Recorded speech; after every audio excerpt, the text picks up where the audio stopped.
Hola, antes de comenzar con esta historia me gustaría que le hicieras like a este vídeo y te suscribas para poder subir más contenido como este. Novela. Hermana, en esta vida yo soy la reina. Episodio 340. Contradecirse. Los ojos de la condesa Balzo y la condesa Bartolini se abrieron de par en par ante la declaración del príncipe Alfonso. Por el contrario, al duque César le tomó un tiempo entender lo que se decía, por lo que se sorprendió un momento después. ¿Qué? Alfonso sonrió ampliamente frente a César, cuya voz se había quebrado. Como dijo el duque, pido que mi mujer no se encuentre con ningún otro hombre. Alfonso apretó el brazo con el que abrazaba a Ariadne. Ella fue atraída más cerca. Ariadne exhaló, su respiración dificultada por el grueso brazo izquierdo que presionaba sus costillas. Esta situación parecía surrealista. Alfonso, que abrazaba fuertemente a Ariadne, señaló con la barbilla a César en dirección lateral. Me gustaría que abrieras el camino primero. César tuvo dificultad para respirar.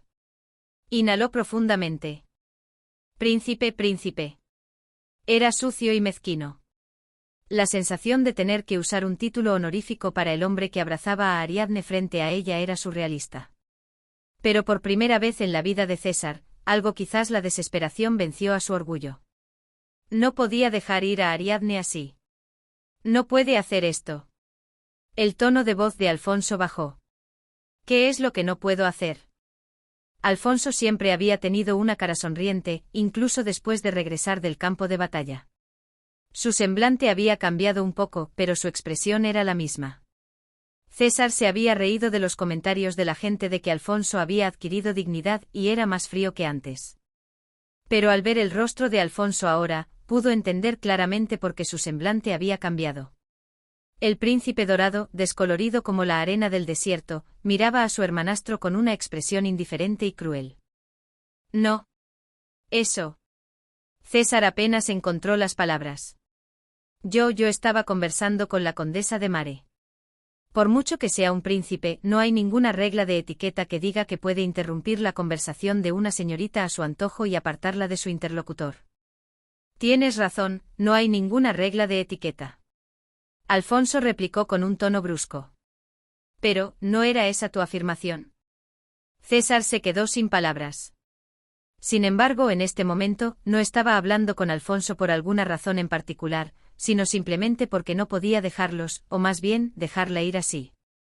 Al no tener nada que decir, aunque tuviera 10 bocas, miró a Ariadne en lugar de a Alfonso y suplicó. Ari, piensa bien en lo que te dije. Duque. El ceño de Alfonso se frunció y su mirada se volvió aguda. Pero César, sin importarle, se concentró solo en Ariadne. Siempre puedes volver. Depende de ti. Duque.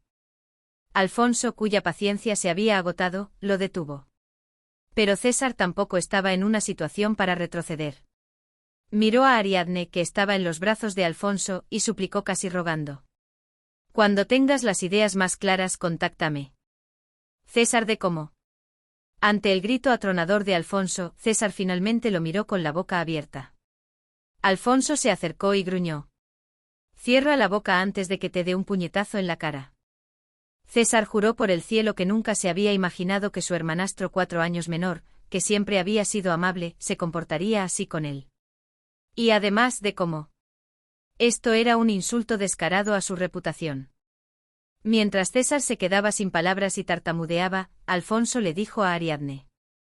Era una voz tan dulce que las mujeres de la Cruz de Plata se habrían hurgado los oídos para escucharla. Vamos, Ari. Ariadne asintió rápidamente.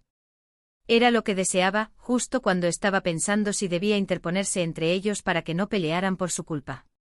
Alfonso, aún con ella en brazos, pasó junto a César. Alfonso caminó al ritmo de los pasos de Ariadne. Como iban despacio, César sintió el inconveniente de que su interior se irritaba el doble, pero no perdió la oportunidad de gritar una última palabra a la espalda de Ariadne que se alejaba. Ari, te esperaré.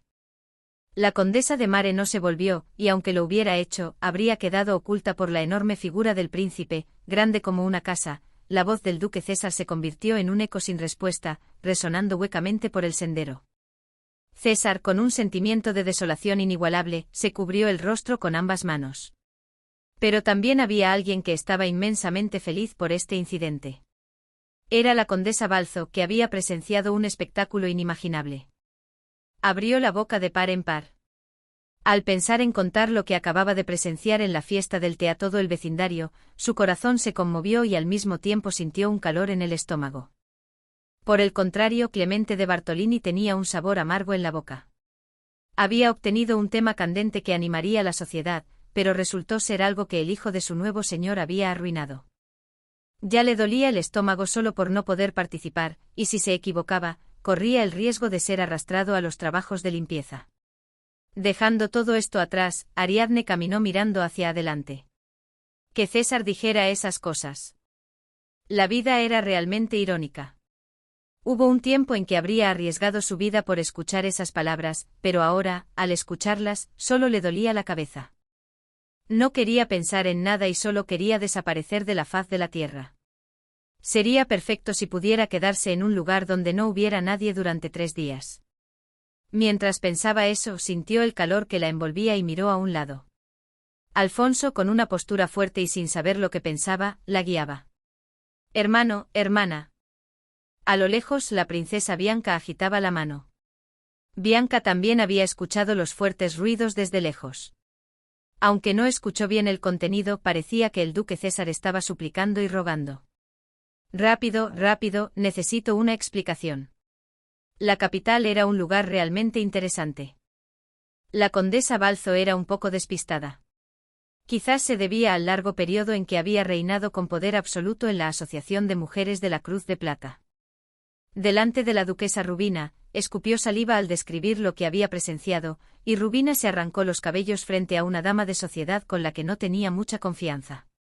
La condesa Balzo, al ver a Rubina arrancarse los cabellos, se jactó y le dio consejos de vida. «Oh, duquesa, ¿parece que tiene piojos? Debería haber mantenido una higiene personal estricta. Cuando se tienen piojos, se hierve vinagre con menta y se usa esa agua para». Rubina tuvo que esforzarse mucho para no gritarle a Bartolini: «Echa a esa mujer de inmediato». A pesar del temperamento innato de Rubina, la presencia de Alfonso fue decisiva para que tolerara, de cerca, las tonterías de la condesa Balzo, y de lejos, el fracaso de Clemente de Bartolini, el hecho de haber organizado otro baile el día del debut de Bianca. El joven príncipe, que creía en un gato, había regresado convertido en un tigre. Y este tigre adulto no ocultaba sus colmillos. ¿Cómo se atreve a llamar a mi hijo de cómo? Después de despedir a la condesa Balzo y quedarse a solas con Clemente, Rubina desahogó la amenaza que sentía y la ira que de ella se derivaba. «Eso es un desprecio a que su majestad el rey haya reconocido a mi hijo. Parece que el príncipe cree que puede hacer todo lo que quiera en el mundo». Clemente interpuso un comentario. Era una mujer cuya tartamudez mejoraba drásticamente cuando hablaba mal de los demás. Pero no habría, por el contrario, una ventaja. ¿Ventaja? ¿Qué ventaja?», Rubina gritó. Después de escuchar durante mucho tiempo sus quejas sobre cómo la reputación de César era su propia reputación y cómo sería el hazmerreír de la sociedad, y cómo había que taparle la boca a esa condesa Balzo, aunque fuera con un trapo, Clemente finalmente tuvo la oportunidad de hablar. Es que Su Majestad el Rey todavía no ha nombrado al príncipe Alfonso como príncipe heredero. Sí, es ridículo. Después de la muerte de la reina Marguerite, o incluso desde antes de su muerte, Rubina había intentado diversas intrigas para eliminar los privilegios y la gloria de Alfonso, pero León III no le había concedido la mayoría de ellas. Solo había tenido éxito en algunos casos en los que los actos del rey no se filtraban al exterior, como no enviar fondos de guerra a Taranto. León III, a pesar de ser un rey cuyo poder se basaba en la teoría del derecho divino de los reyes, se preocupaba terriblemente por la opinión pública. Él nunca haría nada que dañara su reputación por la felicidad de la duquesa Rubina. Sin embargo, León III, caprichosamente, no nombró a Alfonso príncipe heredero antes de que Rubina pudiera suplicar que no lo hiciera. Sí, si lo pensamos desde la perspectiva de su majestad. Clemente, con cautela, le presentó una posibilidad a Rubina. Si el príncipe Alfonso realmente se casa con la condesa de Mare, el príncipe Alfonso no tendrá un heredero. No podrá producir un sucesor, ¿sabe? Los ojos de Rubina se abrieron de par en par. ¿Qué quieres decir? Sí. Sí, si el duque César se casa con la hija de un monarca, y de esa unión nace un hijo. Su Majestad, el Rey León III, no podrá evitar considerar a ese sucesor. ¿Estás diciendo que el hijo de César se convertirá en príncipe real? El corazón de la duquesa Rubina latió con fuerza, con toda la fuerza del mundo. Ah, no. Si aún no ha sido nombrado príncipe heredero, entonces quizás. Quizás en lugar de una incómoda cohabitación donde Alfonso sería el próximo rey y el hijo de César el siguiente, podrían simplemente nombrar a César como el próximo rey de inmediato. Pero pronto una expresión de incomodidad apareció en el rostro de la duquesa Rubina. Todas estas suposiciones requerían una condición previa. La condición de que César se casara con la hija de un monarca. ¿Quién querría casarse con ese César? La reputación de César era un problema de nuevo. Hace 3 años, cuando rompió su compromiso con la condesa de Mare, Rubina se burló diciendo que una ruptura era una pérdida para la mujer. ¿Acaso su hijo parpadearía? Pero las cosas no eran tan fáciles. Para empezar, todo el continente central se sorprendió con la historia de un hombre que, teniendo a la mujer que amaba hasta la muerte, se acostó con la hermana mayor de esa mujer. No es un cliché que uno se asienta cuando encuentra el amor verdadero. A esto se sumó la ya mala fama de César, que se extendió como un reguero de pólvora con nuevos episodios. El duque César Pisano, que era un libertino a nivel nacional, se convirtió en un Casanova a nivel continental. Además, el comportamiento de César después de eso tampoco fue precisamente ejemplar. Mientras otros pensaban que el duque se había recluido tranquilamente en su feudo, pasando días desintoxicándose, con el regreso de César, también regresaron su notoriedad y su séquito. En otras palabras, los rumores sobre lo que César había estado haciendo en su feudo llegaron a la capital. Según los rumores que circulaban en la capital, el duque César pasaba día y noche borracho y bajo la influencia de otras cosas, acostándose repetidamente con mujeres de cabello negro.